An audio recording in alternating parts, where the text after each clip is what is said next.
दोस्तों, शेष पुत्रों की तो कोई भूमिका ही नहीं थी, वो क्यों मारे गए? ये प्रश्न धृतराष्ट्र को कचोटता था। महाभारत युद्ध समाप्त होने पर धृतराष्ट्र गहरे शोक में डूब गया था। तभी उनसे मिलने भगवान कृष्ण आते हैं। धृतराष्ट्र ने उन्हें प्रणाम करते हुए पूछा, मैं अंधा पैदा हुआ, मेरे 100 पुत्र मारे गए। भगवान, मैंने ऐसा कौन सा पाप किया है जिसका दंड मुझे मिल रहा है? आपने अर्जुन से कहा था कि जो हो रहा है वह कर्मों का दंड है। मेरे अंधा होने और 100 पुत्रों के मारे जाने के पीछे क्या कारण है? कृपया ये मुझे बताएं। अपने पुत्रों को खोने की पीड़ा से उबरने में यह काम आएगा। कृष्ण ने कहा, महाराज धृतराष्ट्र, आपने उचित ही सुना था। कर्मों का दंड भोगना ही पड़ता है, उससे किसी को भी छूट नहीं है।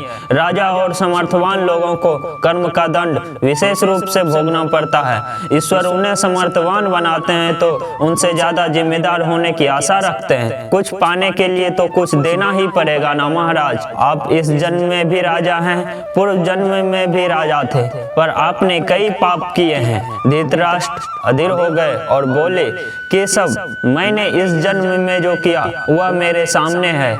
एक राजा और एक बड़े परिवार का मुखिया होने के नाते मुझे वही उचित लगा। पूर्व जन्म का रहस्य जानने को मैं उत्सुक हूँ। कृपया वह रहस्य खोलें कि ऐसा कौन सा पाप था जिसके कारण मैं अंधा भी हुआ और 100 पुत्र भी गंवाए। भगवान श्री कृष्ण ने धृतराष्ट्र को पूर्व जन्म की याद दिलानी शुरू की। उन्होंने पूर्व जन्म में लेकर गए। भगवान बोले, महाराज धृतराष्ट्र, पिछले जन्म में भी आप एक राजा थे। आपके राज्य में एक तपस्वी ब्राह्मण रहते थे। ब्राह्मण के पास हंस और हंसनी का एक जोड़ा था। हंसनी गर्भवती थी। ब्राह्मण को उनसे अपनी संतान के जैसा लगाव था। ब्राह्मण को तीर्थ यात्रा पर जाना था, लेकिन हंसों की चिंता की वजह से वह नहीं जा पा रहे थे, जिससे उसने अपनी चिंता एक साधु को बताई। साधु ने कहा, तीर्थ में हंस बाधक है, हंसों का अगला जन्म खराब क्यों करते हो? राजा प्रजापालक होता है, तुम और तुम्हारे हंस दोनों उसकी प्रजा हैं। इन्हें राजा के संरक्षण में रखकर तीर्थ को चले जाओ। जब आप एक प्रजापालक राजा थे, इसीलिए ब्राह्मण को यह बात जम गई। वो आपके पास आया और अपनी सारी परेशानी कह सुनाई।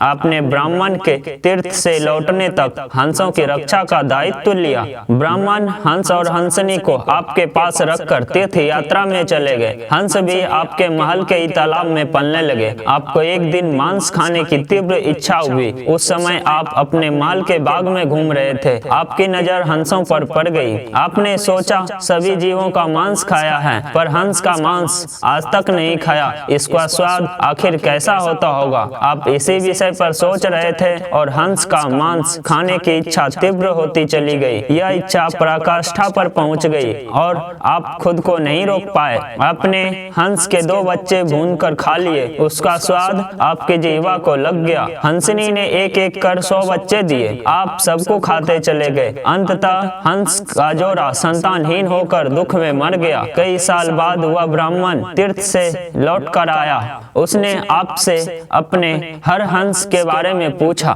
हंस तो आपके लोभ की बलि चढ़ चुके थे। प्रजापालक राजा यह कैसे कहता कि उसने अपनी प्रजा की संपत्ति को चुपके से लूट लिया? इसी ने आपने ब्राह्मण से कह दिया कि हंस बीमार होकर मर गए। ब्राह्मण देवपति आप पर पूरा भरोसा करता था।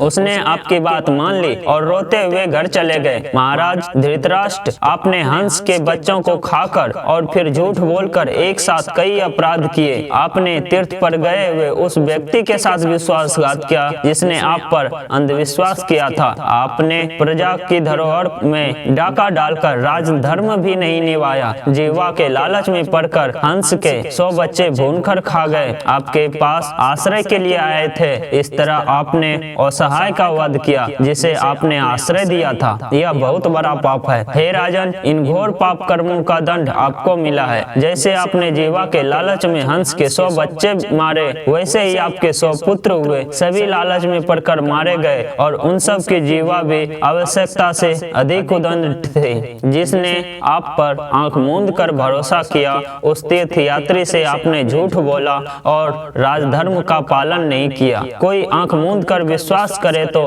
उसका विश्वास कभी नहीं तोड़ना चाहिए। इसी विश्वासघात के कारण आप अंधे और राजकाज में विफल व्यक्ति हो गए। श्री कृष्ण ने कहा, सबसे बड़ा छल वह होता है विश्वासघात, आप उसी का पाप भोग रहे हैं। दोस्तों, मैं उम्मीद करता हूं कि यह प्रसंग आपको अच्छा लगा होगा। हमारे वीडियो को लाइक, शेयर एवं कमेंट में जय श्री कृष्ण जरूर लिखें और ऐसे ही वीडियो के लिए चैनल को सब्सक्राइब करें। धन्यवाद।